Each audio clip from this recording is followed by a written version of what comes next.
Hello, friends. It's Uncle Larry checking in on a Monday morning, bright and early. I'm supposed to do a video shoot all day with Brett Papa today, but that got canceled when I realized both of my kids are sick. Both of them got that old man cough. It's terrible hearing them down there.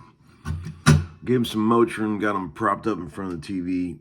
But I'm gonna have to miss the video shoot today, which sucks because I was really looking forward to that. We're getting pretty close to finishing things up. But such is the troubles of a solo dad when mom is out of town. Anything you book that's considered work is very tenuous at best when you're a solo dad.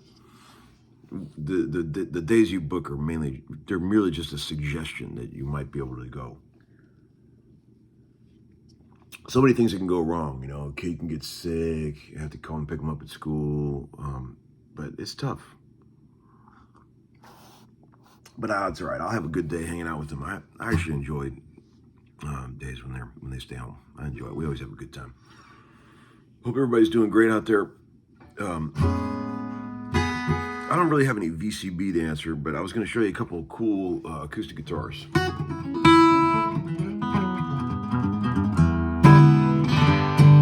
While we're waiting for Instacart to show up. I also want to tell you mainly, this is the main reason of this video.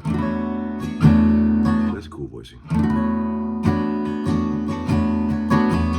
My fingers just grabbed this shit out. I'm going to show you a couple cool chord voicings for today, and I'm going to tell you about, if you go to Humbucker Merch,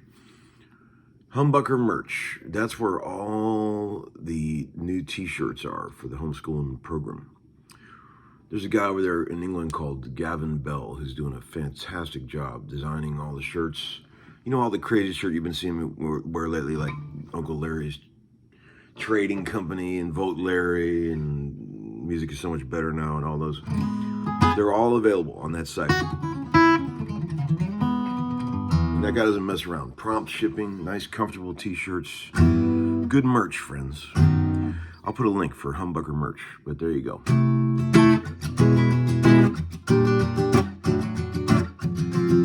Great guitar here. This is a 1950 Southern Jumbo. You guys might remember when I bought this when I was out on the road with Vince Gill at Bernunzio Music in Rochester. I fell in love with the neck on this guitar, and after getting it, and the sound, but after getting it, I realized there was a literal house of horrors happening inside this guitar. I knew the top was really bellied, and then I noticed that the bridge was cracked, but there was a literal nightmare going on inside this guitar. Fucked up bridge plate. It was bad. It's amazing how many problems you can have with an old acoustic guitar. Like, it's worse than an electric guitar. I took it to the boys at Groons and they were like, whoa, I don't even know if we could save this. But they've had it for months and months, and I got it back a couple days ago and it turned out amazing. They got the top flat, fixed all the shit that was going on inside. I should have never bought this guitar, to be honest, but it sounds amazing, and it cost me a fortune to get it fixed and everything, but I don't care. It's turned out great. I don't think the boys at Bernunzio knew how bad it was when they sold it. It was kind of just like, it was kind of one of those things. I should have looked inside the guitar. You should always look inside with a mirror when you're thinking about buying an old acoustic, because there's a lot of shit that can be going on in there that you wouldn't see from the outside. But they got it rocking, and Nathan Gallagher did some beautiful work on this guitar, and I want to thank him. He's awesome. Nathan is amazing. I also want to show you this. I think I've showed you this before, but I just got this back from a friend who was borrowing it. 64 Epiphone Frontier.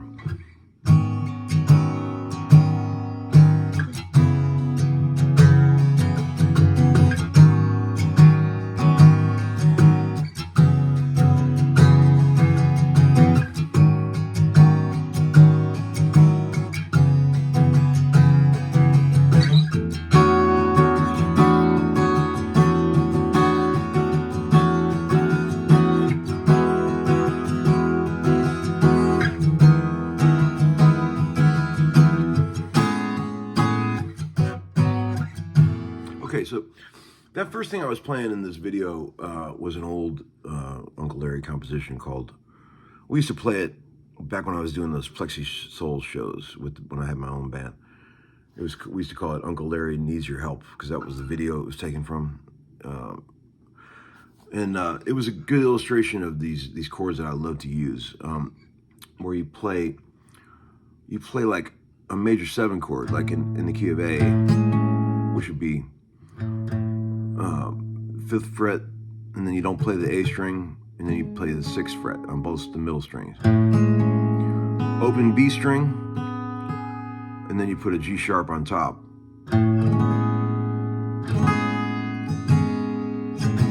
And that chord is movable. Check it out. D major 7, 6th. Here's a nice G major 7. You can make it minor too. So that's like G sharp minor is 4x4402. I use that a lot. Those are great voicings. Here's a cool C major 7 here. So you got D, C, A, and G. They all work. So that song, that I was playing, the B section is that chord.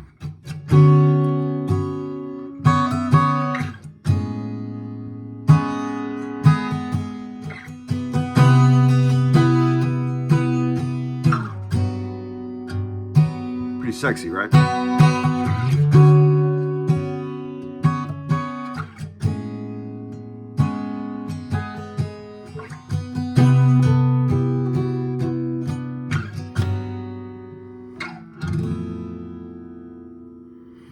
Yeah, I love those voicings. I use those all the time. That's a great way. Even the B flat's cool.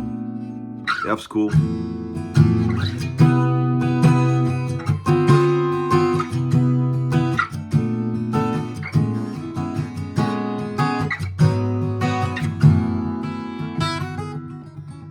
That's an old Uncle Larry trick. I've been doing that for years. I love those voicings.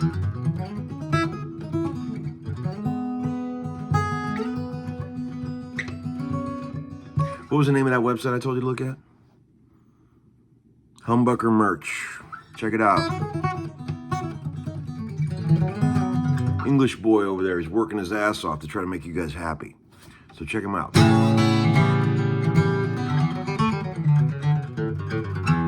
The guitar is amazing.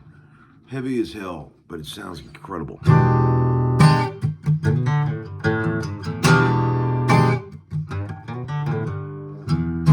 Still got the wide neck. This is before they ruined him in the mid-60s by skinnying up the necks too much.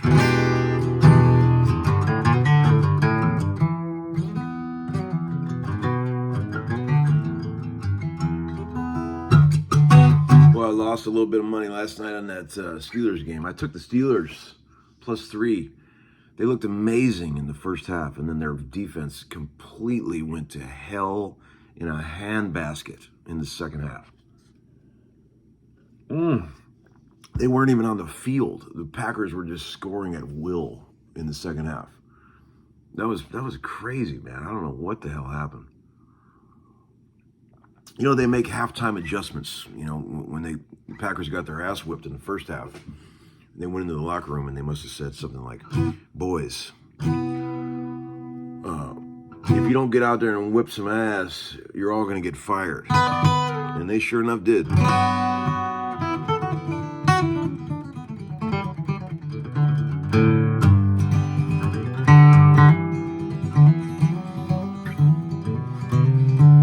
Ah, man.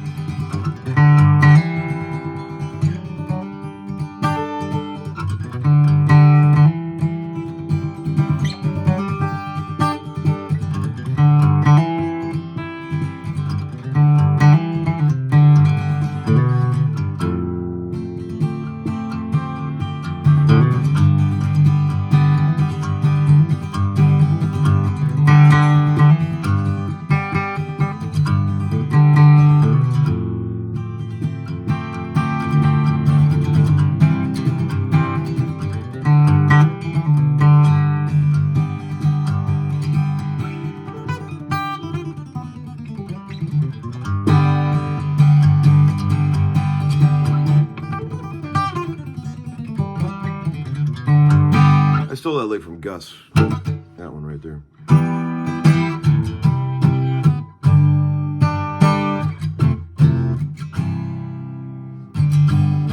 This thing is awesome. What a cool guitar. Fuck. You know, Epiphone's funny. Like people are so used to seeing Epiphone as sort of a budget brand for the last 40 years or something like that. Oh hell, more than that. Once they moved production to Japan, nobody gave a shit about Epiphone in the 70s. And you know, so they've always been associated with sort of low-end guitars, but in the old days, man, in the 50s and 60s, and 30s, 40s, 50s, and 60s, Epiphone was deluxe, high-end shit. Okay, man, Gibson made Epiphone in the 60s, and some of the most amazing guitars, some of the Epiphone models from the 50s and 60s are fucking killer guitars and worth a fortune. So that brand, you know, it's funny because you bust up, well, I can't believe it's an Epiphone. People say shit like that. They think of Epiphone as being bullshit guitars, but in the 50s and 60s, they were not bullshit. They were great guitars. And, you know, made in the Gibson factory, but with slightly different, you know, features and accoutrement than the standard Gibson models.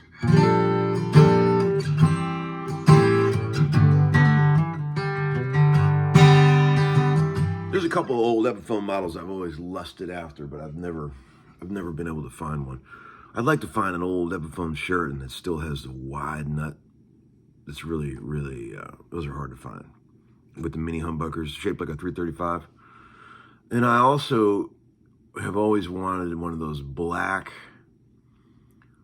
59 Epiphone coronets where they've got the single New Yorker pickup, which sound like shit, but I still want one anyway. I always thought if I could get one of those, then I'd be happy.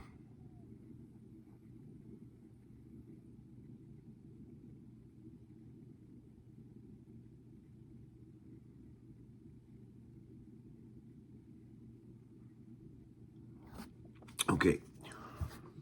Have a great day today. I'm gonna take care of my little boys, give them some Motrin. You ever notice that when you got little kids, every single visit to the doctor after you pay thousands of dollars always ends up with them going, just give them some Motrin. Did you ever notice that? So what I started doing is just giving them some Motrin without going and spending thousands of dollars at the doctor. That's what I do now.